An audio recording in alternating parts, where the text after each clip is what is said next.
감사합니다. 오늘 주시는 말씀 우리 함께 찾도록 하겠습니다. 창세기 13장 1절에서 13절까지 말씀입니다.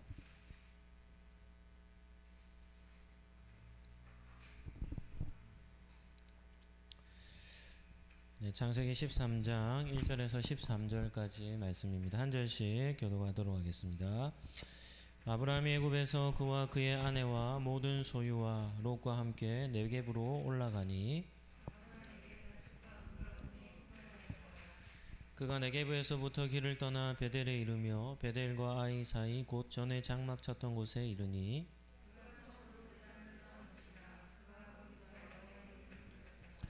아브라함의 일행 롯도 양과 소와 장막이 있으므로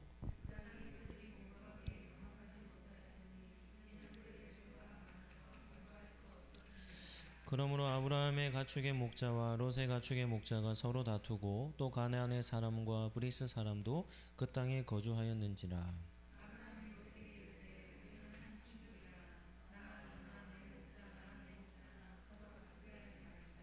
내 앞에 온 땅이 있지 아니하냐. 나를 떠나가라. 네가 좌하면 나는 우하고 네가 우하면 나는 좌하리라.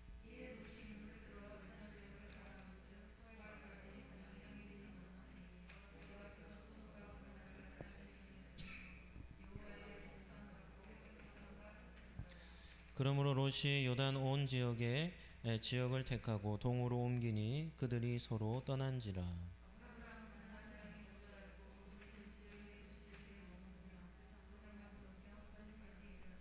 같이 읽겠습니다. 소돔 사람은 여호와 앞에 악하며 큰 죄인이었더라. 아멘.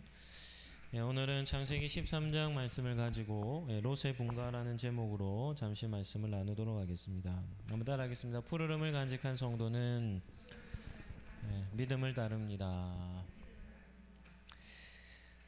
첫 번째는 아브라함이 받은 축복에 대해서 한번 잠시 살펴보도록 하겠습니다. 구약 성경을 대할 때 우리는 언제나 한 가지를 기억해야 합니다. 그것은 하나님께서 구약의 선조들과 약속하신 메시지입니다. 우리 하나님은 신실하시죠. 이것은 불변의 진리이기 때문에 하나님께서 하신 말씀을 하나님의 하신 말씀은 반드시 성취하시는 겁니다. 히브리서 6장 13절 말씀 한번 띄워주시죠. 제가 한번 읽어드릴게요. 하나님이 아브라함에게 약속하실 때에 가리켜 맹세할 자가 자기보다 더 큰 이가 없으므로 자기를 가리켜 맹세하였다. 이렇게 나옵니다. 하나님께서 아브라함과 약속하실 때 자신을 가리켜 맹세한 겁니다. 이유는 무엇입니까? 하나님보다 더 큰 분이 없기 때문입니다. 이 말은 무슨 말인가 하면 하나님께서 가장 높은 권위로 아브라함과 약속을 맺으셨다는 겁니다. 그렇기 때문에 그 약속은 반드시 지켜질 것이고 그 어느 누구도 그 약속을 변개할 대상이 없음을 뜻하는 겁니다. 가장 확실하고 권위 있고 능력 있고 한 약속이 바로 하나님께서 자신의 이름으로 맹세하신 이유죠. 따라서 우리는 아브라함의 삶을 살펴볼 때에 언제나 창세기 12장 1절에서 3절 하나님이 아브라함과 맺은 언약이 있죠. 그 약속의 말씀을 근거로 해서 아브라함의 삶을 살펴보아야 합니다. 그리고 이런 질문을 던져야 하죠. 과연 하나님은 아브라함과 맺은 약속을 성취하시며 아브라함의 인생을 인도하시는가? 라는 질문을 던지며 아브라함의 인생 여정을 살펴보아야 하는 겁니다. 지난 시간에 살펴본 애굽 땅에서 일어난 사건, 즉 바로 왕이 사례를 데려간 사건은 어떻게 결론이 났습니까? 아브라함은 아내를 누이라 속일 수밖에 없었던 나그네의 상황이었죠. 더불어 바로 왕에게 아내를 힘없이 빼앗겨 버리는 그런 입장에 놓여 있는 그런 나그네였습니다. 그런데 하나님께서 이렇게 약속하지 않았습니까? 너를 축복하는 자에게 내가 축복하고 너를 저주하는 자에게 내가 저주할 것이다. 이 말은 다시 말하면 무슨 말입니까? 너의 인생을 누가요? 내가 책임져 주겠다는 겁니다. 너의 인생을 내가 책임져 주겠다는 약속이죠. 이 사건은 아브라함의 남편으로서의 자격 없음을 전하고자 하는 사건도 아닙니다. 아브라함의 윤리성을 논하기 위함도 아닙니다. 하나님의 약속의 성취의 관점으로 해석을 해야 할 사건이 바로 바로왕이 사례를 데려간 사건입니다. 하나님은 아브라함과 맺은 약속에 신실하셨죠. 애굽의 바로왕이라 할지라도 사례의 몸에 손을 대지 못하도록 철저하게 보호하시고 지켜주신 것입니다. 한번 따라하시죠. 아브라함은 연약해도 하나님은 강하십니다. 이것을 전하는 겁니다. 우리는 연약해도, 우리는 아내를 아내라 얘기하지 못하고 누이라 할 수밖에 없다 할지라도 누가 강하십니까? 하나님은 강하십니다. 아브라함은 실수를 해도 하나님이 보호하십니다. 하나님이 아브라함과 맺은 언약을 어떻게 하시냐면 아브라함의 삶에 어떻게 하냐면 성취해 내시는 것으로 이 사건을 해석해야 하는 것이죠. 아브라함의 실수에 대해 하나님은 단 한마디도 하지 않으셨습니다. 12장에는 이유를 묻는 질문도 연약한 그의 결정에 대한 책임도 묻는 말씀이 한 말씀도 나오지 않는 겁니다. 도리어 사례의 일로 인해서 아브라함의 재산이 훨씬 더 많아지는 결과를 얻게 되는 겁니다. 이 아이러니가 아닙니까? 바로왕은 사례를 데려가는 대가로 아브라함에게 지불한 것을 다시 되돌려받지 않았습니다. 그래서 12장 마지막 20절에 보면 바로가 사람에게 그의 일을 명하매 그들이 그와 함께 그의 아내와 그의 모든 소유를 어떻게 합니까? 보낸 겁니다. 바로왕은 아브라함의 소유에 손 하나도 되지 않은 겁니다. 그래서 오늘 읽은 13장에 보면 아브라함은 기근을 피해 애굽으로 내려갔다가 다시금 약속의 땅으로 돌아오죠. 제가 설교 준비할 때는 몰랐는데 오늘 성경을 읽으며 제 마음에 한 단어가 이렇게 다 감동을 울리네. 13장 1절과 2절에 보면 아브라함이 애굽에서 그와 그의 아내와 모든 소유와 롯과 함께 네겝으로 올라가니 아브라함에게 가축과 은과 금이 풍부하였더라. 이 말씀을 읽는데 제 마음을 울린 것은 그의 아내와 하나님께서 영원히 빼앗겨 버릴 수밖에 없었던 아브라함에게 다시금 사례를 되돌려 주신 겁니다. 그래서 아브라함은 혼자 약속의 땅으로 돌아온 것이 아니라 그의 아내와 함께 다시금 돌아온 것이죠. 아브라함이 자신의 모든 소유를 가지고 가나안 땅으로 다시금 돌아왔는데 그에게 가축과 은과 금이 많은 아주 부유한 부자가 되어 돌아왔다는 기록을 하고 있는 것이죠.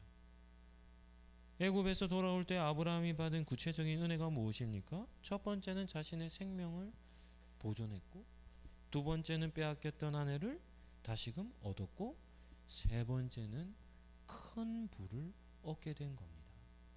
무엇을 보여주는 겁니까? 하나님의 약속 안에 머무는 사람이 누리는 복을 보여주는 것이 아닙니까? 기근을 만나 타국이었던 애굽으로 내려갔다가 다시 돌아오는데 하나님은 그가 가진 것들을 손해를 보고 빼앗기고 더 궁핍한 상태로 돌아온 것이 아니라 그는 연약했음에도 불구하고 하나님은 그에게 더 많은 것으로 그의 가정과 그의 소유를 보호하시며 그를 약속의 땅으로 돌이키셨음을 기록하고 있는 겁니다. 여러분의 삶에도 이런 은혜가 있기를 축복합니다. 한 번 더 하시죠. 우리는 연약해도 하나님은 강하십니다. 아멘입니까? 연약해도 됩니다. 연약할 수밖에 없죠. 실수할 수밖에 없죠. 우리의 생각으로는 최선이라는데 그것이 실수일 때도 있죠. 그럼에도 불구하고 그분이 강하시기 때문에 우리의 삶은 안전히 보호받는 줄로 믿습니다. 두 번째는 약속의 땅으로 돌아온 아브라함입니다.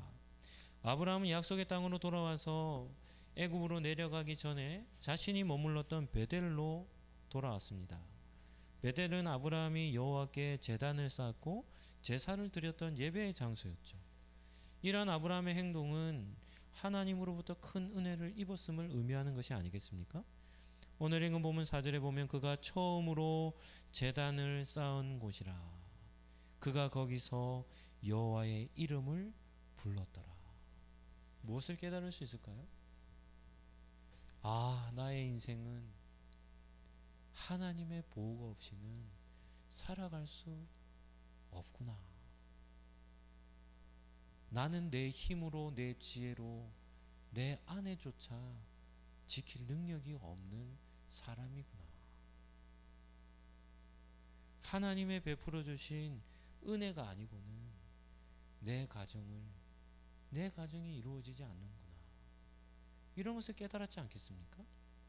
그래서 애굽으로 가기 전 하나님께 예배했던 자리로 다시금 되돌아와 처음에 가나안 땅에 도착해서 베델에서 쌓았던 제단과는 또 다른 제단이겠죠.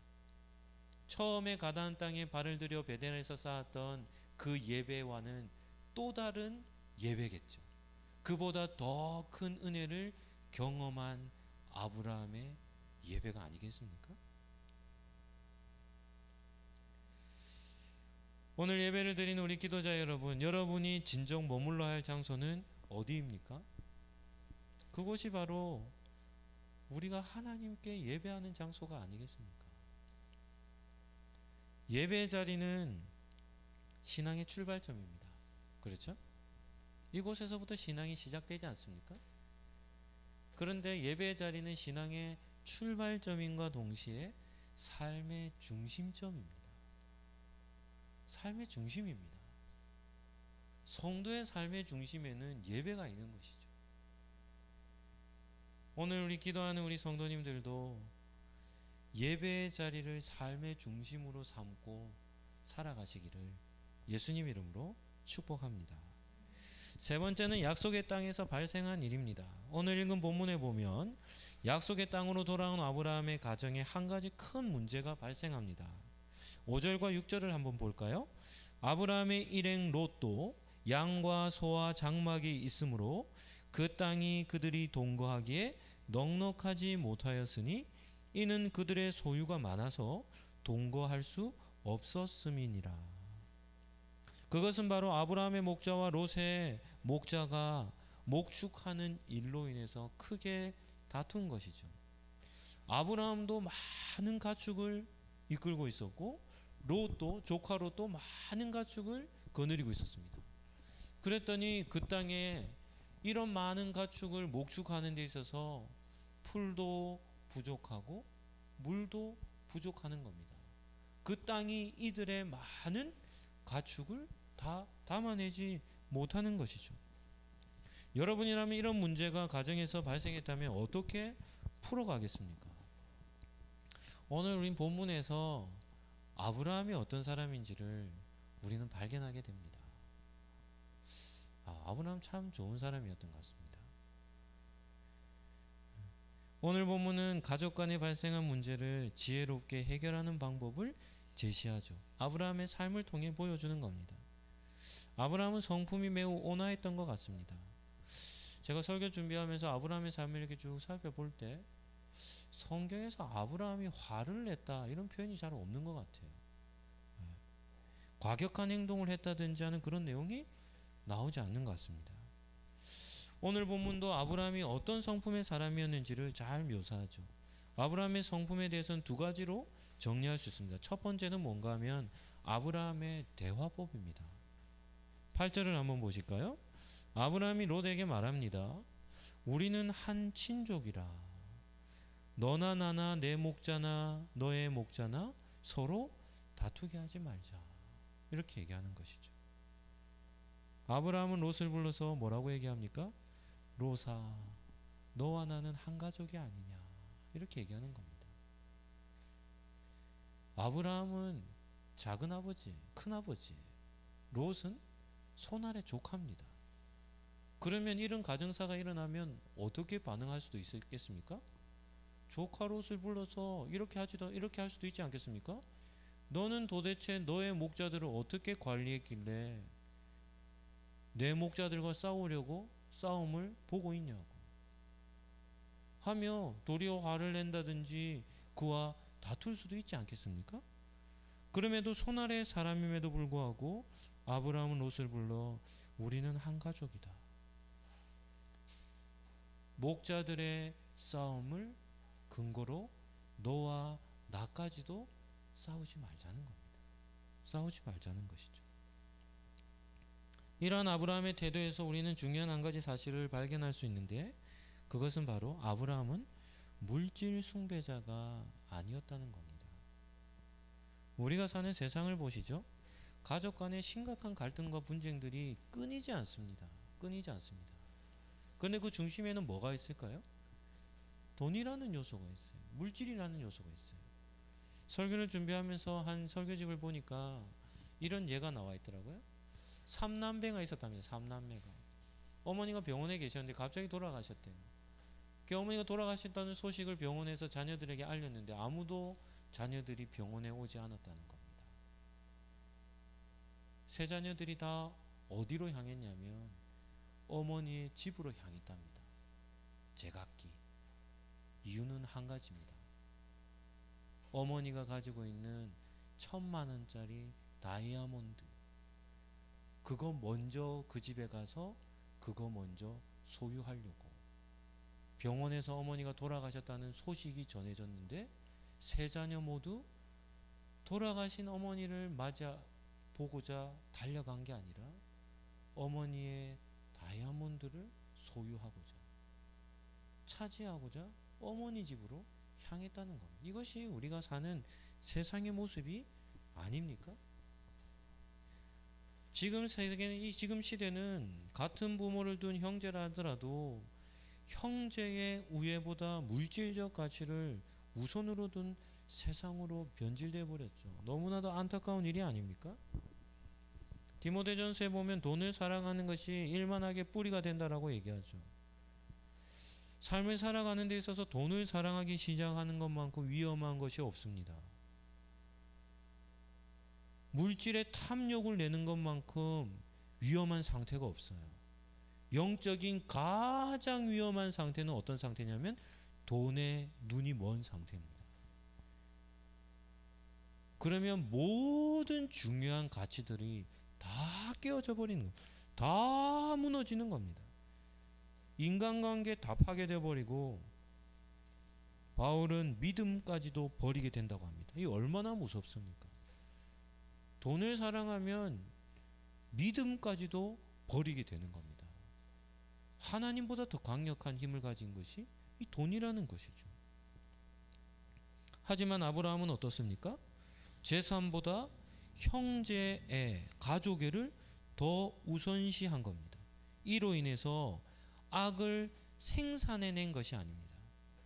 돈을 사랑하면 일만 악이 나오거든요. 셀 수 없는 악이 생산되는데 아브라함은 돈을, 가축을, 재산을, 가업을 사랑한 사람이 아니라 형제를 사랑한 사람이기 때문에 이 사건을 통해서 악이 생산된 것이 아니라 가장 지혜로움의 대처를 한 것이죠. 아브라함은 롯을 불러서 서로 다투지 말자고 권면합니다. 아브라함의 목소리가 좀 들리십니까? 조카를 불러 따뜻한 말로, 인자한 말로, 롯아, 우리는 가족이다. 목자들의 싸움이 우리의 싸움이 되어서는 안 되지 않느냐. 다툼을 그치자. 이렇게 얘기하는 겁니다. 잠언 15장 1절 말씀, 유명한 말씀인데요. 같이 한번 읽어볼까요? 시작. 유순한 대답은 분노를 쉬게 하여도 과격한 말은 노를 격동하는 겁니다.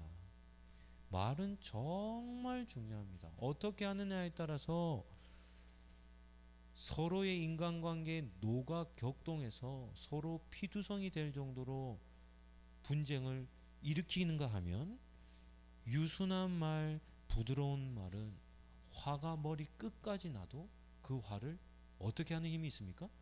누그러뜨리는 힘이 있는 겁니다. 누그러뜨리는 힘이 있는 거죠. 우리는 아브라함이 롯과 대화하는 장면에서 성도, 그냥 성도가 아니라 푸르름을 간직한 성도의 대화법을 우리는 발견해야 합니다. 한번 따라 하시죠. 푸르름을 간직한 성도는 부드럽게 말합니다. 유순하게 말하는 겁니다. 유순하게. 네. 부드럽게 말하는 것이죠. 그래서 분쟁이 사라진 겁니다. 이 첫 번째 아브라함의 모습을 볼 수 있죠. 두 번째는 아브라함의 선대함입니다. 선대함. 선하게 대하는 겁니다. 9절을 한번 보실까요? 9절에 보면 내 앞에 롯아 너의 앞에 온 땅이 있지 아니하냐. 나를 떠나가라. 네가 좌하면 나는 우하고 네가 우하면 나는 좌하리라. 아브라함은 자신이 큰아버지였죠. 그럼에도 불구하고 조카였던 롯에게 땅을 먼저 선택할 수 있는 기회를 줍니다. 이것은 아브라함의 중심과 가치관을 확인할 수 있는 거죠. 어떻게 이런 결정을 할 수 있습니까? 좋은 땅을 먼저 선택하는 것은 무엇과 직결될까요? 가상과 직결됩니다. 목축업을 하니까 좋은 땅을 선택하면 어떻게 됩니까? 자기의 가업이 어떻게 되는 겁니까? 더 부욕해 되는 거죠. 좋은 땅은 곧 재산 증식과 비례하는 것이죠. 그럼에도 아브라함은 조금도 망설임이 없이 조카 롯에게 땅을 먼저 선택할 수 있는 기회를 제공하는 겁니다. 이러한 롯을 대하는 아브라함의 태도에서 우리는 무엇을 볼 수 있습니까? 아브라함과 롯은 삼촌과 조카와의 관계를 좀 뛰어넘는 것 같아요. 아버지와 아들과의 관계가 아닐까 이렇게 생각이 듭니다. 아브라함은 자식이 없어요. 조카 롯은 아버지가 일찍 돌아가셨습니다.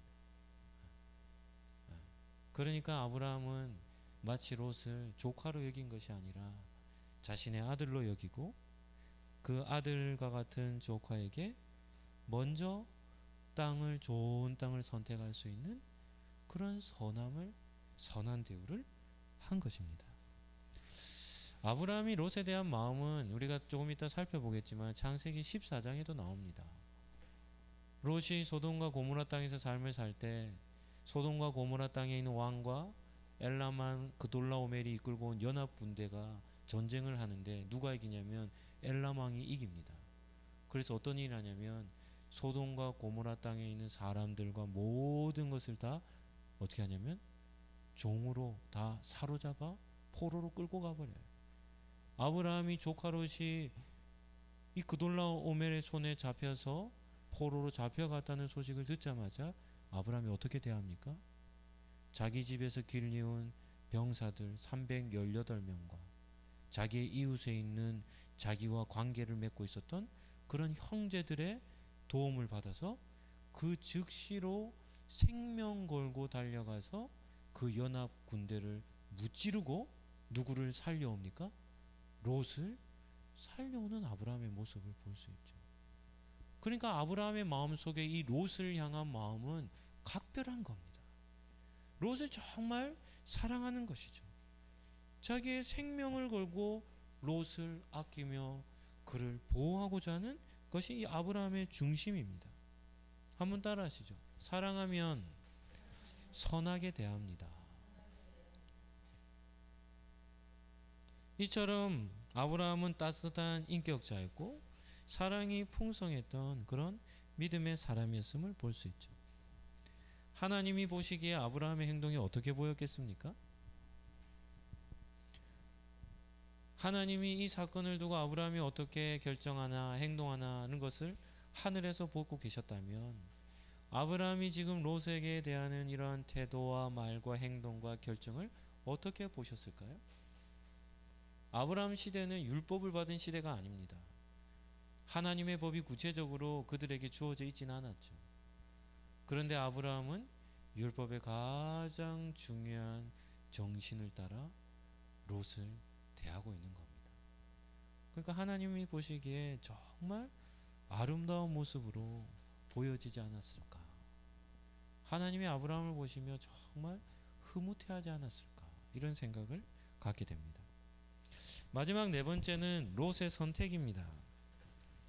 오늘 우리가 살펴볼 주제의 마지막 주제는 롯의 선택입니다. 이 롯의 선택에서도 앞에서 아브라함이 어떤 사람이었는지를 보여주는 것과 마찬가지로 이 롯이 선택하는 것을 보며 롯이라는 인물이 어떤 인물인지를 우리는 확인할 수 있는 것이죠. 10절 말씀. 10절 말씀은 중요한 말씀이니까 제가 한번 읽어드릴 텐데 한번 잘 따라오시길 바랍니다. 이에 롯이 눈을 들어 요단 지역을 바라본즉 소알까지 온 땅에 물이 넉넉하니 여호와께서 소돔과 고모라를 멸하시기 전이었으므로 여호와의 동산 같고 애굽 땅과 같았더라. 아브라함의 말을 듣고 롯이 눈을 들어 주변 땅을 살펴봅니다. 그런데 롯의 눈에 들어온 땅이 있는데 그곳이 바로 요단 지역, 즉 물이 풍부한 땅이 눈에 들어온 것이죠. 성경의 저자는 3인칭 전지적 작가 시점으로 성경을 기록한다 했습니다. 이 말은 무슨 말인가 하면 성경에 등장하는 인물들의 마음과 생각까지도 다 꿰뚫어 본다는 거예요. 심지어 성경의 저자들은 하나님의 생각까지도 꿰뚫어 봅니다. 하나님이 어떤 생각을 하시고 어떤 마음을 가지고 계신지까지도 성경에 기록해 놓고 있어요. 오늘 본문에 보면 창세기의 저자는 롯의 생각까지도 구체적으로 기록해 놓았습니다. 롯이 그 땅을 볼 때 어떤 마음을 가졌냐면 여호와의 동산처럼 보이는 겁니다. 이 여호와의 동산은 어디를 뜻할까요? 에덴 동산을 뜻하는 겁니다. 가장 살기 좋은 에덴 동산. 그리고 얼마 전까지 머물러 있었던 애굽 땅처럼 보인 것이죠. 물이 풍족, 가뭄이 와도 전혀 염려가 없는 아주 비옥한 땅처럼 보였던 겁니다. 이 말은 목축업을 하며 살기에 너무나 적합한 땅이었다는 겁니다. 우리가 읽었던 10절에서 중요한 표현이 어떤 표현이겠습니까? 10절에서 중요한 표현은 이것입니다. 롯이 눈을 들어 요단 지역을 바라본즉.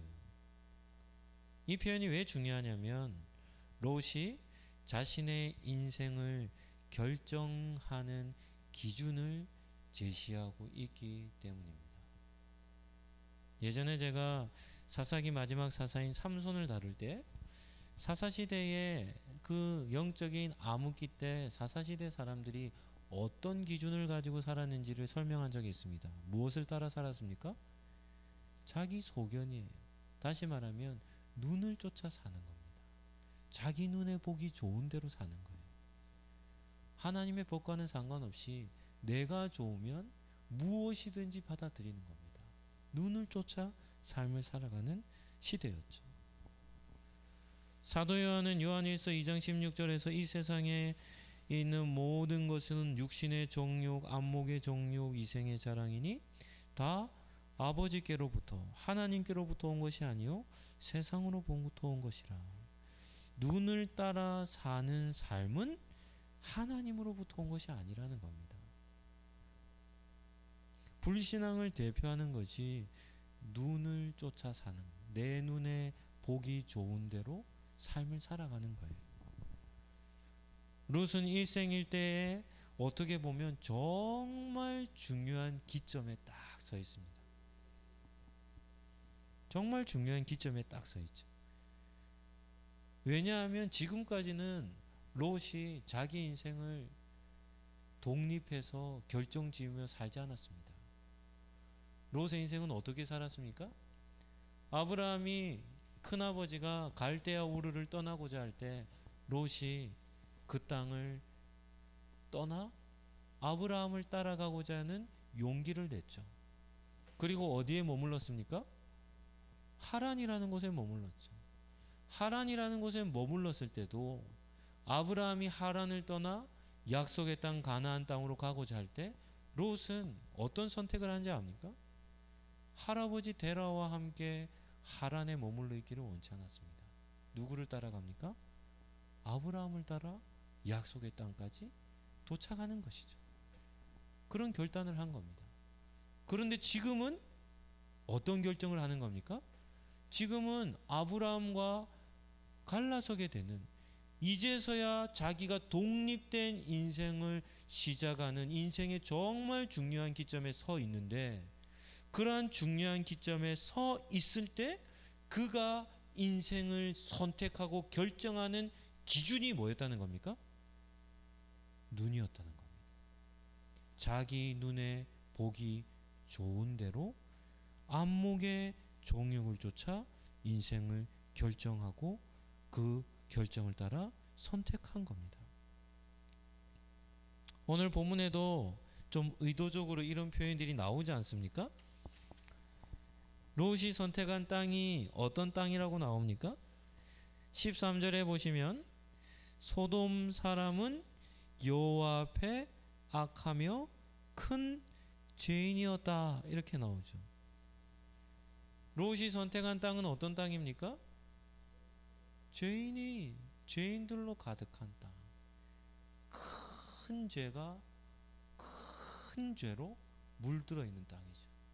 그런 땅을 어떻게 하냐면 눈을 쫓아 선택하며, 롯이 아브라함을 떠나 소돔과 고모라 땅으로 내려갈 때 어떤 마음으로 내려갔을까요? 기쁜 마음, 즐거운 마음, 자기 인생일 때 가장 현명한 선택이었다라고 확신하며 그 땅으로 내려가지 않았겠습니까? 세상의 가치로 보면 정말 지혜로운 판단입니다. 그러나 믿음의 관점으로 볼 때는 어리석은 결정이었다는 것을 우리는 기억해야 합니다. 말씀을 정리하죠. 오늘 말씀을 통해서 우리의 삶에 있어서 매우 중요한 두 가지 요소를 점검해야 합니다. 첫 번째는 사랑의 가치를 최우선으로 두는 삶을 살아야 합니다. 아브라함의 대화법과 선대함은 롯을 향한 사랑에서 비롯된 것이죠. 우리가 사랑장이라고 하는 고린도전서 13장도 우리가 늘 가까이 해야 할 책입니다. 장입니다. 고린도전서 13장 5절 말씀을 같이 한번 읽어볼까요? 우리 잘 아는 말씀입니다. 같이 한번 읽겠습니다. 사랑은 무례히 행하지 아니하며 자기의 유익을 구하지 아니하며 성내지 아니하며 약한 것을 생각하지 아니하며. 사랑은 철저히 이타적입니다. 자기의 유익보다 상대를 더 위하는 겁니다. 마치 누구의 모습을 보는 것 같습니까? 아브라함의 모습을 보는 것 같지 않습니까? 조카임에도 불구하고 무례히 행하지 않는 겁니다. 무례히 행하지 않는, 자기의 유익을 먼저 구하지 않는 겁니다. 오늘 예배를 드리는 우리 상록교회 성도님들, 사랑의 가치를 우선으로 삼으며 삶을 살아가시기를 축복합니다. 내 유익보다 상대의 유익을 먼저 구하는 거 쉽지 않습니다. 결코 쉽지 않습니다. 그러나 사랑하면 행해지는 줄로 믿습니다. 두 번째는 세상적인 탐욕을 따르지 않는 겁니다. 우리 역시도 인생의 기로에 설 때가 있죠. 왜 우리가 인생길이 어렵습니까? 우리의 인생길은 걸어가면서 끊임없이 어떤 것을 만나냐면 갈림길을 만나는 겁니다. 계속해서 선택을 해야 할 갈림길이 우리 눈앞에 계속해서 찾아오는 겁니다. 그냥 외길이고 그냥 하나의 길이라면 걱정하지 않고 그냥 앞만 보며 가면 되는데, 몇 걸음 걸어가면 길이 나뉘어요. 몇 걸음 걸어가면 또 길이 나뉘어요. 계속해서 갈림길 기로에 서 있기 때문에 우리의 인생은 어려운 겁니다. 어떤 길로 가야 할지를 우리는 계속해서 결정해야 되기 때문에 힘든 것이죠. 우리 상록교회 성도라면 인생의 기로에서 우리는 믿음의 진가가 드러난다는 사실을 기억해야 합니다. 선택을 하는 그 순간에 뭐가 드러나냐면 우리의 감추어졌던 믿음이 드러나는 겁니다. 이번 노회 때 한 목사님을 만났습니다. 침례교회 교단에서 이제 편목에서 우리 교단으로 들어온 목사님인데 저보다 나이가 조금 더 있는 목사님인데 한 10년 정도 경주에서 제일 큰 침례교에서 사역을 했답니다. 그리고 목사님 몸이 좀 좋지 못해서 은퇴를 이제 계획을 하며 후임자를 계속 찾았는데 후임자가 와서 이렇게 설교하고 투표할 때마다 3분의 2 표를 못 받아서 계속해서 이렇게 후임자가 정해지지 않았답니다. 그러던 중에 성도들이 좀 여론이 조성이 되고 그리고 장로님들도 그런 얘기에 동의를 해서 한 선임 장로님이 그 목사님을 찾아와서 진지하게 이렇게 얘기했답니다. 목사님 우리 교회 10년 계셨는데 목사님 저희 교회 후임자가 돼 주시죠. 이렇게 얘기했답니다. 그런데 그 목사님이 그 말을 딱 듣는 순간 마음에 감동이 없었답니다. 10년 동안 그 교회를 사역하며 내가 이 교회를 더 이끌어 가야 되겠다라는 그런 마음의 감동이 없었대요. 그래서 그 목사님이 정말 고맙지만 정중하게 거절했답니다. 그리고는 어디로 왔냐면 성도들이 한 7명 정도 있는 작은 교회에 부임을 했대요. 주변에서 어떤 반응이 일어났겠습니까? 그 교회는 수천 명이 되는 교회거든요. 주변에서 그러한 결정을 해서 작은 교회에 담임으로 왔다니까 주변에 있는 모든 사람들이 다 입을 모아서 뭐라고 얘기하냐면 왜 그렇게 바보 같은 결정을 내렸냐는 겁니다. 왜 그렇게 어리석은 결정을 내렸냐는 겁니다. 그런데 이 목사님이 그렇게 얘기하더라고요. 지금 부임한 교회에서 한 2년 정도 사역을 하고 있는데 이곳이 너무 어려움도 있지만 그 교회가 이렇게 한 100명 정도 교회에서 7명이 되기까지는 수많은 어려움을 겪고 그 소 안에도 많은 문제들이 있었답니다. 어려움은 있지만 그럼에도 이곳에서 행복한 목회를 하고 있다는 겁니다. 그래서 하나님의 부르심을 따라 이곳에 왔다라고 그렇게 얘기를 하더라고요. 성도는 결코 안목의 정욕을 따라서는 안 되는 것이죠. 눈에 보기 좋은 것을 따르는 것이 아닙니다. 성도는 어떻게 따르는 겁니까? 믿음의 길을 걸어야겠죠. 우리가 다음 주에 살펴볼 내용이 이와 같습니다. 오늘 우리가 읽은 본문에서 또 감동적인 한 절, 마지막 이 한 절을 같이 한번 읽고 설교를 마무리하도록 하겠습니다. 12절 말씀입니다. 12절 말씀. 이 말씀을 딱 읽고 나서는 이렇게 반응해야 됩니다. 이야, 이렇게 반응해야 됩니다. 같이 한번 읽어볼까요? 아브라함은 가나안 땅에 거주하였고 롯은 그 지역의 도시들에 머무르며 그 장막을 옮겨 소돔까지 이르렀더라. 아멘. 어디에서 감동이 돼야 합니까? 아브라함은 어디에 머무르는 겁니까? 하나님의 약속이 있는 그 땅. 어떻게 보면 소돔과 고모라보다 훨씬 살아가기 힘든 땅.